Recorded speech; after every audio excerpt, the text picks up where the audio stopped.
de Roberto Fontana Rosa. El cuento se llama El discípulo.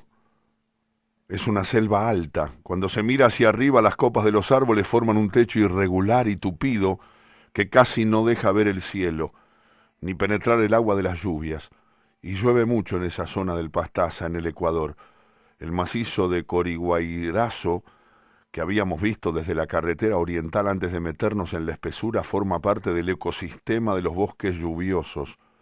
Pero el agua llega hasta la base de los árboles en forma de manantiales que discurren por los troncos y las ramas, no como gotas.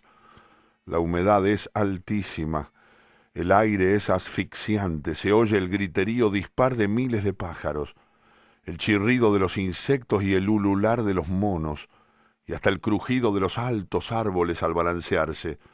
La palma vaca, Lizardo nos indica una palmera, que puede alcanzar los 70 metros y que cuando se bambolea produce con su madera porosa un lamento hondo y prolongado que parece el mugido de una vaca.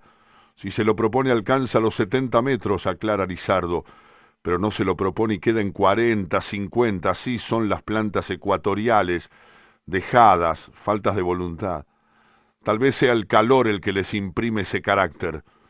Lizardo es un descendiente de indio Capayós, de un villorio lindante con Babahoyo, y tiene unos 35 años, posee algunas cebras, 2 cabras y cultiva el suelo, y se ha ofrecido a guiarnos hasta donde el río Aguasola confluye con el Curaray.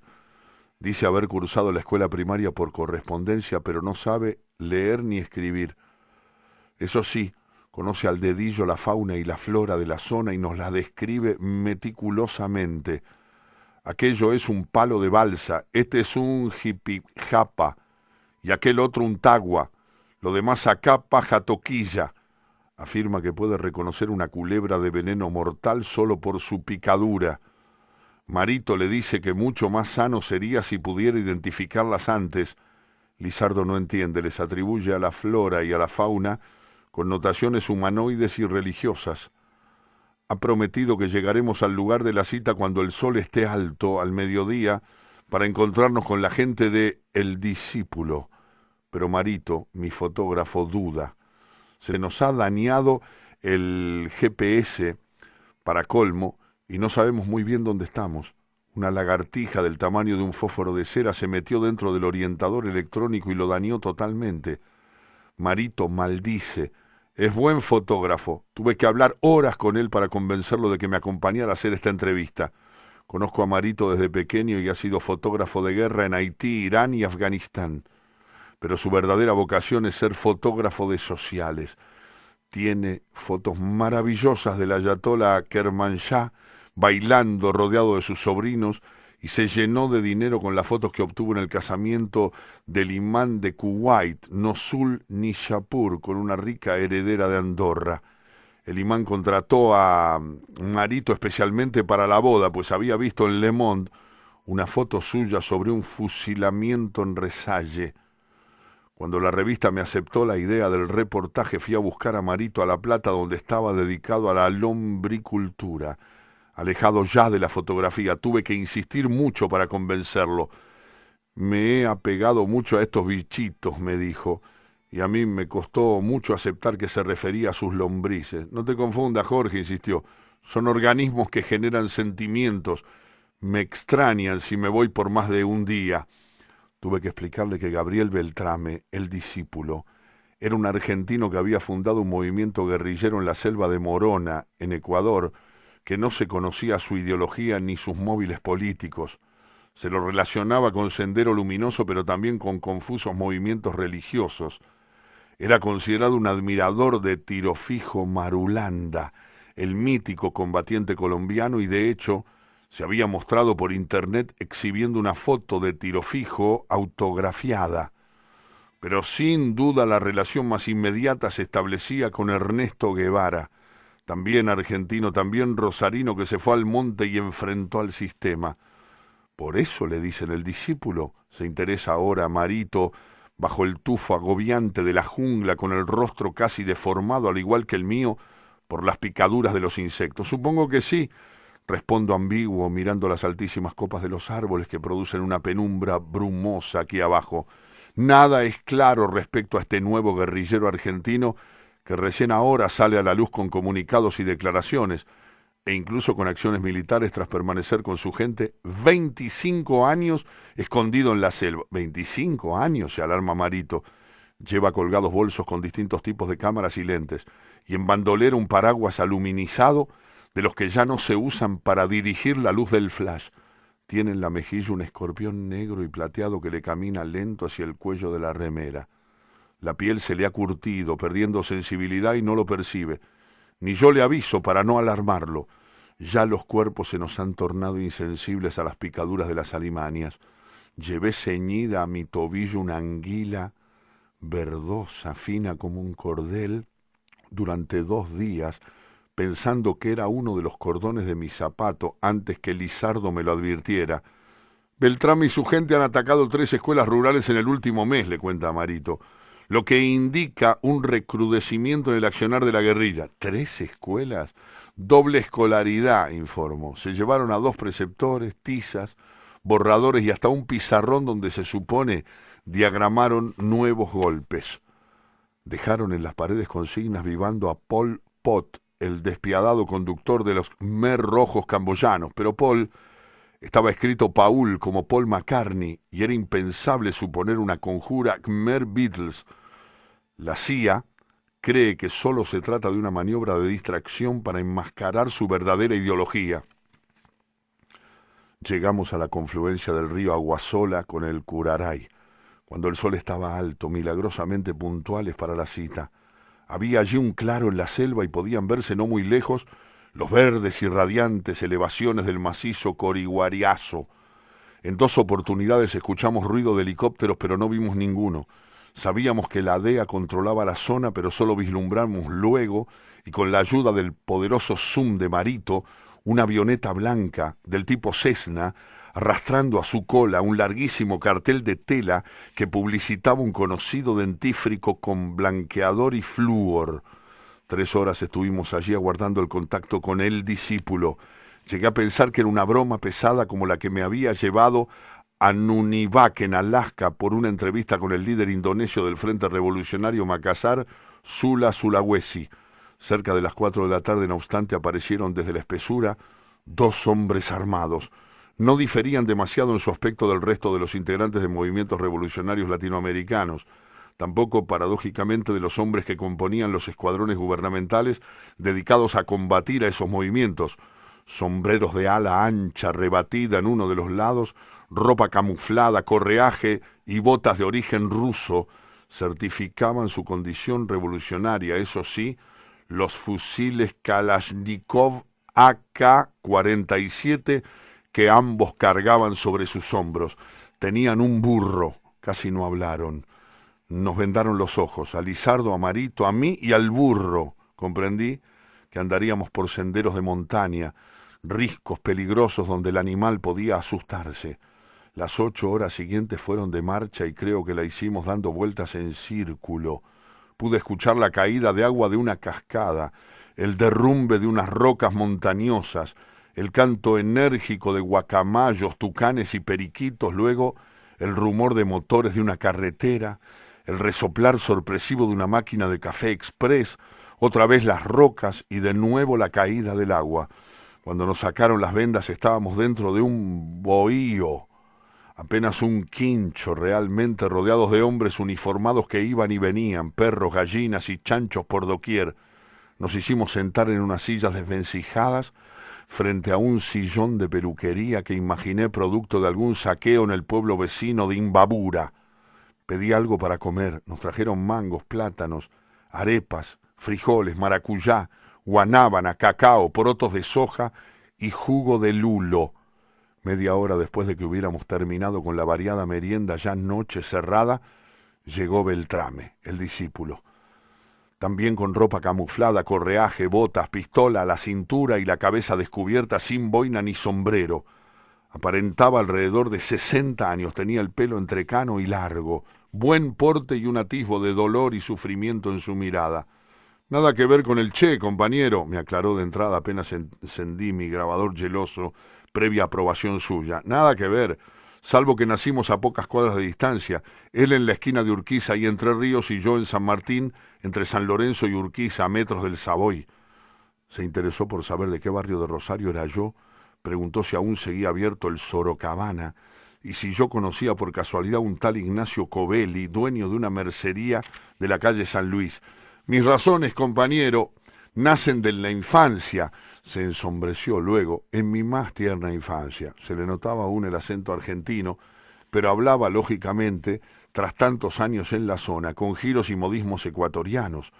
También quizá por un involuntario mimetismo aspiraba algunas letras haciéndolas casi desaparecer. ¡Jorge! Me decía a mí, por Jorge. En mi más tierna infancia, compañero, repitió casi poético, rascándose cada tanto la nuez de Adán cubierta por su barba blanca, perdiendo la vista en la oscuridad de la noche mientras fumaba uno de esos enormes cigarros de hoja. Me los manda Fidel, me comentó mientras me convidaba uno, pero no Fidel Castro, con quien no comulgo, sino Fidel de la Canaleja Ortuño, un jurista y pensador español experto en educación con quien mantengo una activa correspondencia. Algo en mis primeros años forjó mi espíritu revolucionario, continuó grave, y me lanzó a este intento por cambiar el estado de cosas, por revertir un devenir histórico que tanto daño me hizo y nos hace, hizo un silencio. Sufrí mucho de niño, Jorge, sufrí mucho. Percibí que no debía formular preguntas, que el discípulo, que Beltrame estaba dispuesto a contar, a narrar, a sincerarse, motivado tal vez por la calma de la noche y el vaso de whisky que sostenía en su mano y que un atento edecán uniformado volvía a llenar apenas disminuía su contenido. Me levantaban a las 6 de la mañana, Jorge, a las 6 de la mañana. Su voz se crispó. Por un momento pensé que iba a largarse a llorar. Era sin duda un hombre sensible y delicado. En pleno invierno, Jorge, se repuso, en pleno invierno y con un frío insoportable, cruel. Tú conoces el frío húmedo de Rosario, tiene más o menos mi edad, tú, y entonces sabes que antes, en aquellos tiempos, hacía mucho más frío. La codicia impúdica del capitalismo salvaje no vacila en recalentar el planeta con la emanación de gases de carbono, y ahora ya no se ven esas veredas cubiertas de escarcha como cuando yo salía de la calidez de mi casa para caminar las 11 cuadras hasta la escuela Mariano Moreno número 60 de la calle Paraguay, Jorge.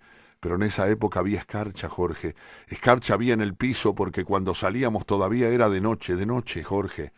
Niños de 6 años arrancados del calor de sus camas por sus propios padres cómplices del sistema y arrojados a la oscuridad y el frío hiriente y lacerante de la calle, Jorge. Beltrán me hizo estallar una palmada de furia sobre la mesa rústica, se puso de pie mirando al vacío, había terminado la frase gritando y le temblaba la voz. 6 de la mañana, carajo, aulló, y en pantalones cortos, porque antes no nos ponían pantalones largos, no había pantalones largos, no existían, o existían pero no se usaban para los niños porque no era la moda, esa moda dictada desde los polos del poder, por los dictadores del prêt-à-porter.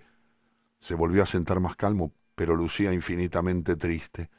Criaturas de 6 años, Jorge, que dormían arropadas en sus camas, retemplados los pies por la bolsa de agua caliente y despertados a empujones en el medio de la madrugada oscura, que debían levantarse muertos de sueño, atrasados de sueño y salir de la cama medio desnudos a enfrentarse con el frío helado de una habitación enorme de techos altos que apenas intentaba entibiarse con una estufa a querosén. No había calefacción central, Jorge, ni losa radiante, tú lo recuerdas. Una estufa estéril a querosén que tu madre o tu padre llevaban tomada por el manillar de una pieza a la otra según a donde se movieran, intentando calentar el lugar inútilmente. Y el sueño, Jorge, ese sueño inmenso, terrible, que nos mantenía en un sopor doloroso, que nos hacía caminar bamboleantes como zombis hasta el baño para lavarnos los dientes. ¿Sabés lo que dice el Uchung, señor de la guerra, en su libro Copad los flancos? El descanso es un arma, Jorge, eso dice. El combatiente descansado cuenta con esa arma a su favor. Está lúcido, presto, atento. El niño que es arrancado de su lecho a las 6 de la mañana no sirve para nada. Solo sufre y mantiene a duermevela, mezcla de sueño y lucidez que lo confunde y no entiende luego ni qué es el sustantivo ni qué es el predicado, Jorge. No entiende y sale a la calle y es de noche. Están las luces de la calle encendidas, Jorge, y las de la escuela están todas encendidas. Hay sombras en el patio y en los pasillos, los otros zombis pequeños como él, y las maestras y la directora no son más que volúmenes fantasmagóricos, dramatizados por la penumbra. Y los sabañones, Jorge, los sabañones que nos enardecían los dedos de los pies, de las manos y también las orejas. Las orejas. Se tomó una de las orejas con las manos, me la señaló como si aún hubiesen quedado allí secuelas del tormento. Nunca me rasqué tanto, Jorge, ni cuando llegué a la jungla y me devoraron los insectos zancudos tropicales. Beltrame cayó en otro silencio prolongado. Desde afuera llegaban reducidos los sonidos nocturnos. Un guardia paseaba en el perímetro de luz arrojado por una farola. Beltrame parecía agotado luego del desahogo. Yo estaba atento al clic que me indicaría el final de la cinta de mi grabador. Marito, a mi lado, permanecía sentado, su cámara en posición, pero sin accionarla, casi abismado por las palabras del líder guerrillero.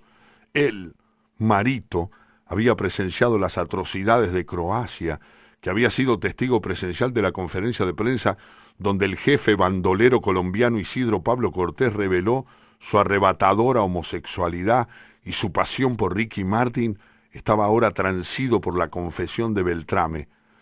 Jorge, a veces llovía, continuó Beltrame.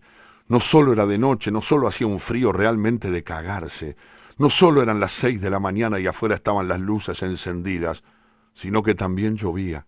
Y había veces, pocas pero las había, en que mis padres no me mandaban a la escuela si llovía mucho, en ocasiones hacían eso. Me concedían esa gracia.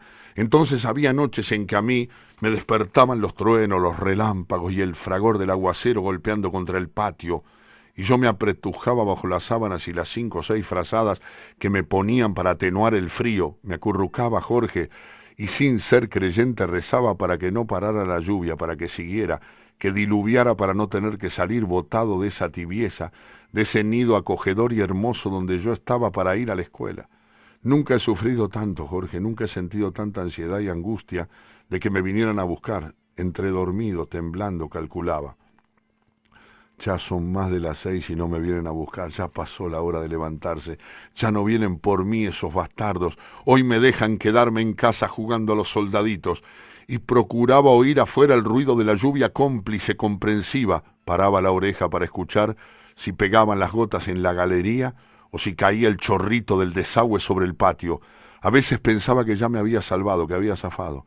Entonces, aterrado, escuchaba las chancletas de mi madre por el pasillo, arrastrándose como reptiles y la puerta que se abría, y la voz de mi madre falsa, meliflo, anunciando casi en un cantito: «Negrito, es la hora, vamos arriba», y me moría de odio, yo me moría de odio, contra el mundo, contra la humanidad entera, y no era levantarse para ir al cine, Jorge, tú me entiendes, ni para ir al parque de diversiones, ni nada de eso, era para ir a la escuela, con su gramática y su matemática y todas esas mierdas, mi viejo, todo eso, pero lo peor era la hora para despertar a un niño de 6 años que no sabe nada y piensa que ese es su destino.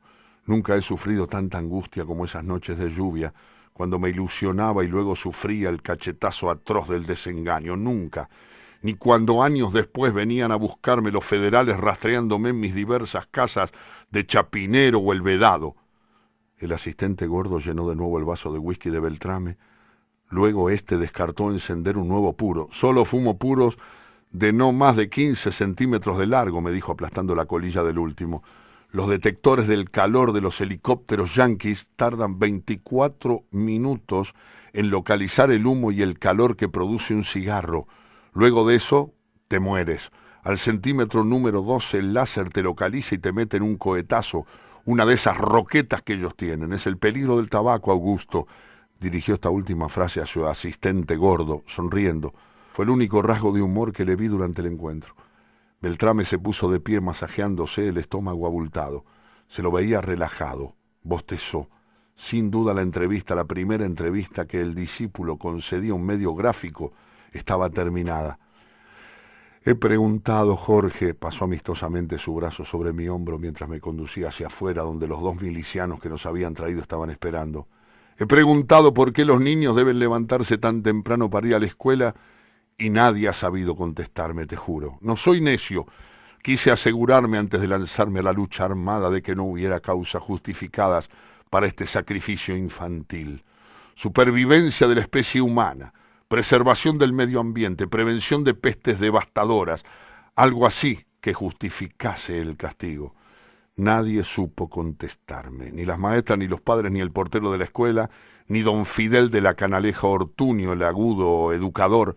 El sacrificio por el sacrificio mismo. Me juramenté en 4º grado, cuando quisieron comprar mi aprobación con la ridícula distinción de escolta de abanderado. En 4º grado, te juro, me dije, cuando sea grande, no habrá poder humano, ni religioso, ni militar, que logre despertarme temprano. Nos despedimos brevemente como amigos que saben que van a volver a verse prontamente. Los 2 milicianos me ayudaron con las cámaras y los focos de Marito. Lizardo, el guía Callapó, se sumó a nosotros. El burro de los guerrilleros ya tenía los ojos vendados. La noche era profunda y fragante. Crujía con los lejanos reclamos de los búhos selváticos. «¿Lo despierto a alguna hora mañana, comandante?», le escuché preguntar al asistente gordo. «Ni se te ocurra, Augusto», contestó Beltrán en tono alegre y bostezando. «Ni aunque vengan los helicópteros americanos». Nos fuimos. A la tarde del día siguiente ya estábamos en Otávola. Y por la tarde tomábamos con Mario el vuelo a Porto Alegre, donde con suerte alcanzaríamos la combinación a Buenos Aires. Sobrevolando Iguazú, Marito, pensativo, me comentó en voz baja. Después nos preguntamos cómo se originan los movimientos revolucionarios latinoamericanos.